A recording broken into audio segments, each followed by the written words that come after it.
الإسلام ديني ومحمدا رسول الله ويقيني. Dunia ini tak sampai setengah sayap nyamuk. Kau tangkap nyamuk, ambil sayapnya sebelah. Itulah dunia. Itulah yang kau kejar dengan cara haram.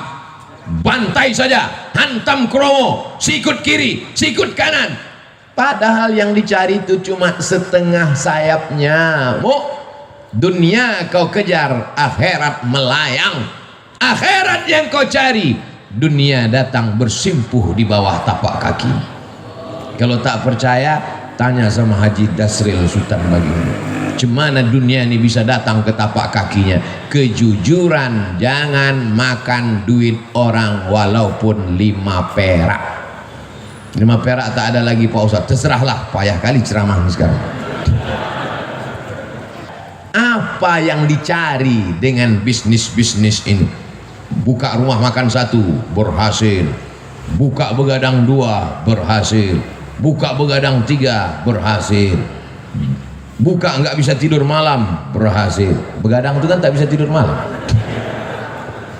Yang dicari ini sebenarnya apa?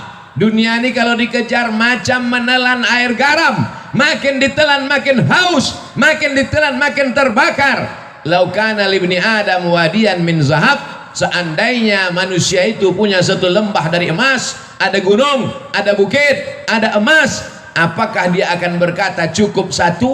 Pasti dia akan minta tambah. Tapi beda dengan yang satu hamba Allah ini, dibuka usaha ini banyak untuk bangun masjid. Dibuka usaha ini banyak.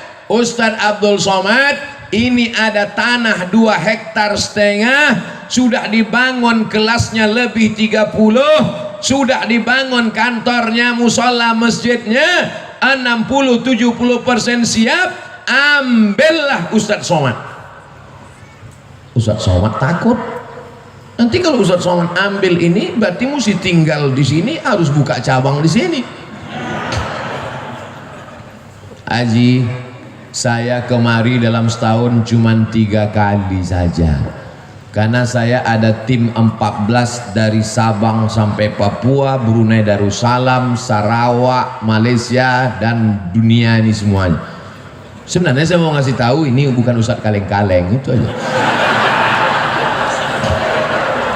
Jadi saya sudah bagi 14 tim ini, berarti saya gilir setiap 4 bulan sekali saya datang ke Medan, 4 bulan sekali, ke Kepulauan Riau 4 bulan sekali, ke Sulawesi Makassar 4 bulan sekali. Setahun berarti 3 kali. Begitu juga ke Lampung.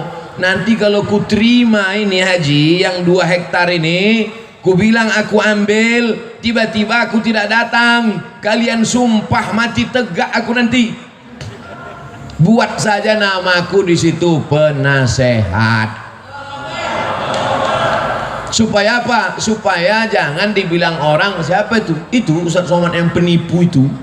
Sudah diambilnya 2,5 hektar sama kelas-kelasnya sudah diwakafkan untuk dia, tiba-tiba tak datang dia, disuruhnya pula orang lain datang. Jangan masukkan saya ke yayasan. Yayasan itu ada 5. Ada pembina, ada pengawas, ada ketua, ada sekretaris, ada bendahara. Jangan masuk saya ke dalam struktural. Penasehat Profesor Dr. Abdul Somad LC MA PhD Datuk Sri Ulama Setia Negara Kai Jaga Mangku Dilaga. Panjang situ. Nanti kalau aku datang kemari setiap 4 bulan, kumpulkan guru-guru ini, kumpulkan orang yayasan ini, baru kita nasihati mereka. Bagaimana supaya anak-anak ini hafal Quran, bagaimana supaya wali murid ini masukkan anaknya, bagaimana supaya anak muda ini selamat dari narkoba, selamat dari zina. Maka kita nanti berkawan di dunia, bertetangga kita di surga insyaallah haji. Karena kalau sampai ku ambil 2 hektar ini harganya 1 meter berjuta bermiliar, datang jahat otakku nanti, datang khianatku nanti. Aku ingin jangan sampai kita rusak hubungan gara-gara harta dan materi. Buatlah yayasan, masukkan dia dalam wakaf. Karena kalau sudah dibuat yayasan, la yuhabu, tak bisa dihibahkan ke orang lain, wala yurasu, tak bisa diwariskan, wala yuba'u, tak bisa dijual belikan, kekal abadi sampai hari kiamat mengalir pahalanya ke makam kita, Haji. Nanti anak-anak itu akan baca Quran, Haji. Anak-anak itu malam nanti akan tahajud di masjid itu, pagi-pagi mereka akan belajar, maka pahalanya mengalir ke makam kita, Haji. Itulah yang mau kita cari di dunia ini. Lapang makamku, terang kuburku, lapang pula makammu. Adapun makam jamaah ini kita belum tahu. Kalau makam kami dah selesai, makam jamaah uruslah masing-masing. Masa kami juga yang ngurus makam? Jadi banyak orang sekarang yang dipersiapkannya rumah menjelang pensiun. Alhamdulillah Pak Ustadz, saya pensiun 2 bulan lagi, tapi 100 pintu kos-kosan sudah siap. Mohon Ustadz nanti tanda tangan prasastinya ya. Padahal niatnya dalam hati mau manas-manasi saya aja. Disangkanya saya tergoda. Wih, saya tidak tergoda dengan itu, karena belum tentu kita sampai pensiun malaikat maut datang. Tapi ketika yang dibangun masjid, yang diwakafkan pesantren tahfiz Quran, itulah yang membuat saya cemburu luar biasa. La hasada illa fisnataini, tak boleh cemburu hasad kecuali pada 2 perkara. Yang pertama, rajulun atahullahu malan, ada orang yang dikasih Allah harta, dipakainya harta itu pagi, siang dan malam untuk menolong agama Allah. Itulah yang mesti kita cemburu. Adapun orang yang jadi pejabat tinggi paling lama 2 periode, itu pun kalau tak datang KPK. Adapun orang kaya karena mengejar dunia, tak perlu kita cemburu, karena rumahnya tinggal, mobilnya tinggal. Tapi kalau orang bangun masjid, masjidnya tinggal, pahalanya mengalir. Ustadz Somad, itu ada orang kaya Pak Ustadz, kondominiumnya 100 lantai ke atas, 100 lantai pula ke bawah. Di lantai bawah tuh Pak Ustadz, air semua, macam tinggal di akuarium Pak Ustadz.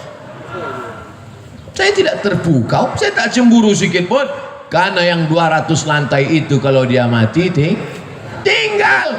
Tapi kalau dia bangun 2 hektar dengan 30 sekian kelas, dengan surau langgar musola, dengan penghafal Quran, anak hafal Quran 1 hari ngulang hafalan 2 juz, 1 bulan hatam 2 kali, setahun hatam 24 kali, anak yatim diberikan gratis. Itulah yang kita cemburu, karena kita belum bisa melakukan itu, betul? Tapi Abdul Somad dimuliakan, dibuat penasehat Abdul Somad, selesai, dapat saya amal jariahnya. Tapi belum tentu pasti juga lagi. Ini masih dalam tahap penjajakan. Saudaraku yang dimuliakan Allah Subhanahu wa taala, wa ta'awanu 'alal birri wat taqwa. Tolong menolonglah kamu dalam kebaikan. Ini pelajaran untuk anak-anak muda. Cita-cita kalian mesti tinggi macam cita-cita Haji Dasril Sultan Baginda. Ini sekarang anak muda nih, gimana rencananya ke depan? Ya udah mau siap S1 Pak Ustadz. Habis ini kau mau jadi apa? Ya mau ikut tes PNS lah Pak Ustadz. Kau PNS mana bisa bangun masjid? Gaji 2,5 juta sebulan, semua kredit. Bangun rumah 3M, 3 kali minjam. Gimana kau mau bangun masjid? Sementara laut di Lampung luas, kolam-kolam ikan entrepreneur bisa. Jadilah anak muda entrepreneurship, sehingga nanti kau bisa bangun sekolah tahfiz gratis. Cita-citanya mesti begitu. Buka usaha berhasil, buka satu lagi usaha berhasil, buka lagi satu usaha berhasil. Kemarin kami di Pringsewu itu juga meresmikan pesantren anak muda entrepreneur, lahir tahun 80. Baru berapa tahun umurnya? Baru 40 tahun. Entrepreneur. Jadi kalau cerita entrepreneur, usahawan, bisnismen, Lampung ini tempatnya. Saya sudah ketemu orangnya. Ini makhluk-makhluk yang unik, ini mesti dibudidayakan. Ini makhluk-makhluk yang hampir langka ini. Mereka ini satu spesies dengan dinosaurus. Mudah-mudahan ilmu-ilmu mereka ini menular ke anak-anak muda di Lampung. Ini banyak anak muda ini tidak punya kreativitas, pergi kuliah pakai motor, knalpot disunat, pas lambat kiriman stres, passwordnya 3 huruf, mak minta duit. Apa ini? Makanya makhluk-makhluk yang unik ini saya sarankan mereka menulis buku. Bukunya adalah Alam Terkembang Menjadi Guru. Mereka tidak berguru di kelas, mereka tidak berguru kepada buku, tapi mereka menjadikan alam pengalaman perjalanan hidup mereka menjadi guru, sehingga mereka menjadi orang yang sukses dan berhasil sampai hari ini. Untuk menjadi sebuah sebatang sekuntum bunga, dia mesti bertunas, dia mesti berbatang, dia mesti bercabang, mesti selamat dari hawa, mesti selamat dari wereng, mesti dijaga akarnya, mesti disiram, barulah menjadi sekuntum bunga, bukan bunga plastik. Untuk jadi bunga saja prosesnya luar biasa, apalagi menjadi orang yang menghambakan diri kepada Allah. Sudah berapa poin saya sampaikan? Pertama, dekat dengan ulama. Yang kedua, jujur, jangan berkhianat, pembohong, dusta, tipu-tipu. Yang ketiga, cita-cita jangan mengejar dunia, tapi bangun masjid, menyebarkan pendidikan Islam, Allah akan tolong. Yakin dengan pertolongan Allah? Innaka la tukhliful. Yang terakhir, yang keempat, jangan sombong. Ini sekarang orang baru punya duit sedikit aja sombong minta ampun. Ini Pak Ustadz, sepatu saya ini harganya 20 juta Pak Ustadz. Yang nanya siapa? Siapa yang nanya? Outfit saya ini Pak Ustadz, sekali tegak berdiri 100 juta nih Pak Ustadz. La ilaha illallah. Peci saya ini dibeli orang di Jambi 12 juta. Baju jaket saya dibeli orang di Jambi 270 juta. Dilelang untuk pondok pesantren. Motor dilelang 100 juta. Kalau cerita bangga-bangga outfit, dah berapa tuh? 100. Tambah jaket 270, 370. Tambah peci 12 juta, 382 juta. Punya orang bukan punya saya. Ini subuh ini dikasih sorban, kasih jubah, kombinasi antara jubah Arab Saudi dengan Lampung, tapis Lampung. Masya Allah, kreasi yang luar biasa. Takut pula saya dicuri orang ini.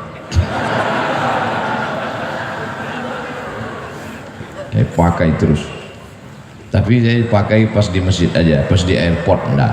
Saya takut nanti semua minta foto, pula pilot-pilot terus semua selfie ya Ustaz.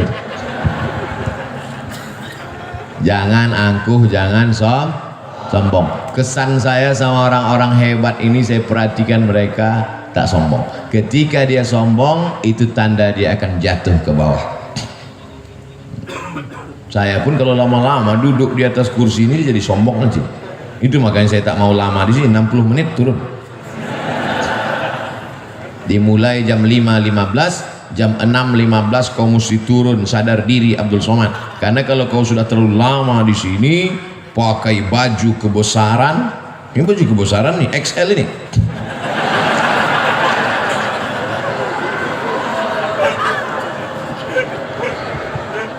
Pakai baju kebesaran, dikasih mikrofon, suara menggelegar, duduk di atas, semua orang di bawah, lama-lama merasa jadi Fir'aun.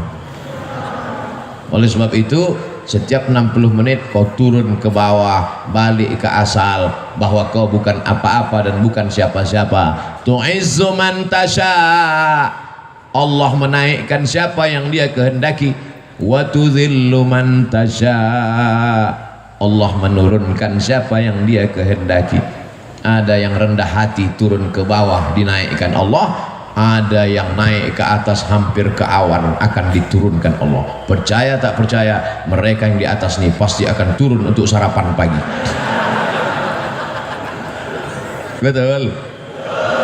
Masya Allah, tabarakallah. Masjid mengajarkan kita tentang tawadhu, rendah hati. Siapapun orangnya, kalau sudah sampai masuk ke masjid ini, dia mesti menempelkan keningnya ke lantai, ke tempat bawah tapak kaki. Adakah yang lebih rendah dari tapak kaki? Lantai ini lebih bawah tapak kaki.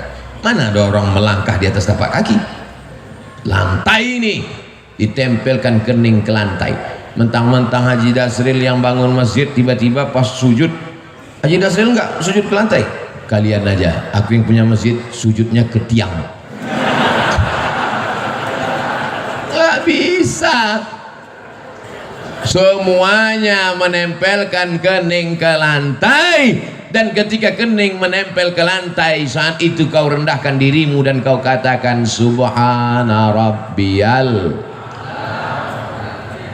Kalau kau menyelamatkan dirimu dari angkuh dan sombong, Allah akan menyelamatkanmu.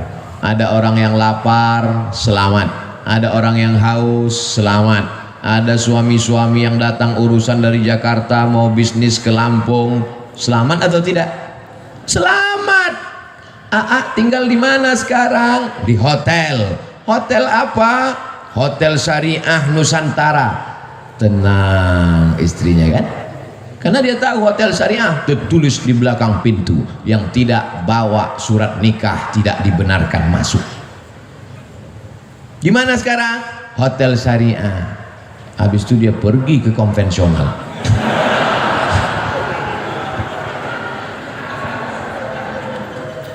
Orang perlu makan, kasih makan. Orang perlu minum, kasih minum.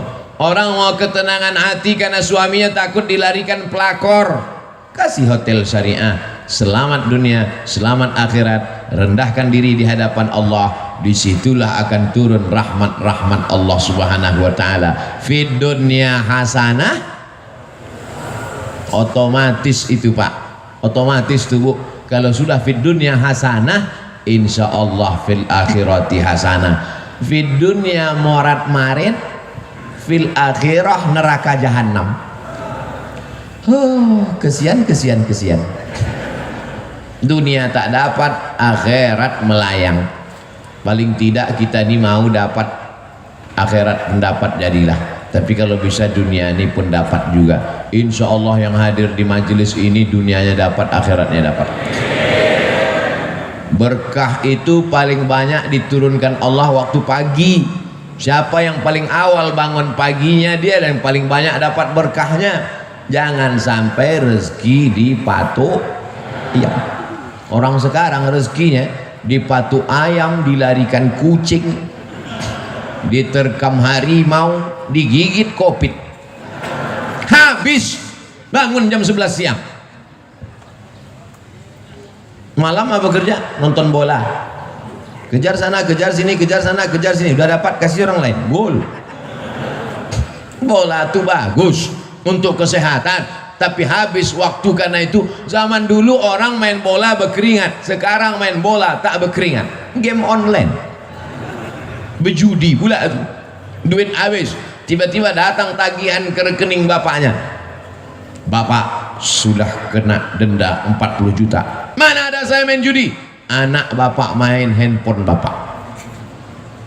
Banyak kejadian tuh kan. Ustadz mengalami? Tidak, jamaah curhat. Oleh sebab itu kita jaga. Duit-duit haram itu ada aja caranya keluar. Dengan cara jantung koroner, dengan cara otak sakit, dengan cara demam, dengan cara macam-macam. Tapi bisa jadi juga bukan karena duit haram, karena Allah mau menghapuskan dosa-dosa. Jadi kalau ada yang sakit, jangan gara-gara pengajian saya di nanti tetangga sakit, kau sakit ya, nah, itulah duit haram tuh. Bukan, tak selamanya begitu. Bisa juga karena Allah mau menghapuskan dosa-dosanya. Tapi jangan juga tidak bisa dihukum semua begitu. Kau kenapa sakit? Nah, itulah banyak dosa kau dulu kan. Tidak selamanya begitu, bisa jadi juga karena Allah ingin mengangkat derajatnya. 3 kalau kita kena ujian. Pertama, hapus dosa. Kedua, diangkat derajat. Yang ketiga, sebetulnya nama kita sudah masuk dalam list VVIP di surga. Cuman pas dicek amalnya kurang. Cek, ada nama dia ya Allah di VVIP, amalnya gimana? Kurang. Uji dia dengan penyakit. Ketika dia sabar, ditempatkanlah dia. Makanya kalau nanti menjenguk orang sakit, berikan motivasi itu. Kau sebetulnya udah masuk surga, cuman amal kau kurang. Itu maka kau dibuat sakit. Maka kau sabar-sabar aja di sini. Begitu. Ini kadang orang ini jenguk orang sakit, makin sakit orang kadang-kadang. Aku tengok dari tanda-tanda kau ini nampaknya tak sampai 2 Jumat lagi gul. Matilah dia langsung. Hidup ini singkat, brother. Hidup ini singkat, saudaraku. Tapi efek yang akan kita terima nanti di akhirat, khalidina fiha abada. Berapa pelajaran yang bisa diambil subuh ini? 4. Ingat itu. Siapa tadi yang ceramah? Ustaz Abdul Somad. Berapa yang disampaikannya? 4. Apa saja yang 4 itu? 4 yang saya sampaikan ini tidak ada hubungan dengan calon kepala daerah dimanapun. Ini sekarang saya ceramah ini ngeri pakai angka-angka ini sekarang. Takut saya menunjukkan pakai tangan sekarang. Dimana-mana kalau dulu saya ceramah, Allah Akbar. Oh, sekarang dah. Ini Allahu Akbar. Allahu Akbar. Takut tangan dipakai orang. Berapa foto saya sudah dipakai di mana-mana. Cobloslah nomor sekian. Lihat gambar Ustaz Abdul Somad. Ini pun penipu-penipu semua. Belum duduk aja udah nipu, apalagi duduk nanti. Kita doakan mudah-mudahan kita mendapatkan pemimpin yang adil dan amanah. Ala hazihin niyah al-Fatihah. A'udzubillahi minasyaitonir rajim. Bismillahirrahmanirrahim. Alhamdulillahi rabbil alamin. Ar-Rahmanir Rahim. Maliki yaumiddin. Iyyaka na'budu wa iyyaka nasta'in. Ihdinas siratal mustaqim. Siratal ladzina an'amta 'alaihim ghairil maghdubi 'alaihim waladdallin. Amin. Allahumma anzilir rahmata was salamata wal barakata ala hadhil jamaah. Turunkan keselamatan, kerahmatan, keberkahan kepada seluruh jamaah ini ya Allah. Bil khusus ala sahibi hadhil hajah, bil khusus kepada sahibul hajat Tuan Haji Dasril Sultan Bagindo beserta seluruh keluarga. Tawil umurahu, panjangkan umurnya ya Allah. Barik lahu fi arzaqihi, berkahi rezekinya supaya bisa dia membangun sekolah tahfiz Quran ya Allah. Allahumma barik lana fi amwalina, berikan berkah pada harta kami supaya kami bisa berwakaf, berzakat, berinfak dan bersedekah. Allahumma hafazna min kulli su' wa syarr, jaga diri kami dari segala perbuatan maksiat dan dosa. Rabbana hab lana minas salihin, jadikan anak kami anak-anak yang saleh dan salihah. Wahfazhum minal munkar, jaga anak kami dari narkoba, jaga anak kami dari seks bebas, jaga anak kami dari LGBT, jaga anak kami dari pacaran. Jadikan mereka orang-orang yang mendengarkan nasihat yang baik lalu kemudian mengawalkannya dalam kehidupan mereka ya Allah. Allahumma dafa'anna al-wala wal waba wal fahsya wal riba wal zina wal munkar. Angkatlah malapetaka bencana bil khusus wabah Covid ini dari negeri kami ya Allah. Allahumma rabbana fir lana dzunubana, ampunkan dosa kami, wali abaina ayah kami, wali ummahatina ibu kami, wali man hadarana semua hadir majlis ini ya Allah. Wali ikhwanina alladzina sabaquna bil iman, saudara-saudara kami yang sudah mendahului kami dengan iman. Allahumma khtim lana bi husnil khatimah wa la taqtim alaina bi su'il khatimah. Allahumma ja'al akhira kalamina inda intihai ajalina, jadikan akhir kalam kami ketika ajal kami sampai, yang terakhir keluar dari mulut kami la ilaha illallah Muhammadur Rasulullah sallallahu alaihi wasallam. Rabbana atina fid dunya hasanah wa fil akhirati hasanatan wa qina adzabannar. Wa sallallahu ala sayyidina Muhammad wa ala alihi wa sahbihi wa sallam walhamdulillahi rabbil alamin. Taqabbalallahu minkum. Taqabbal ya karim.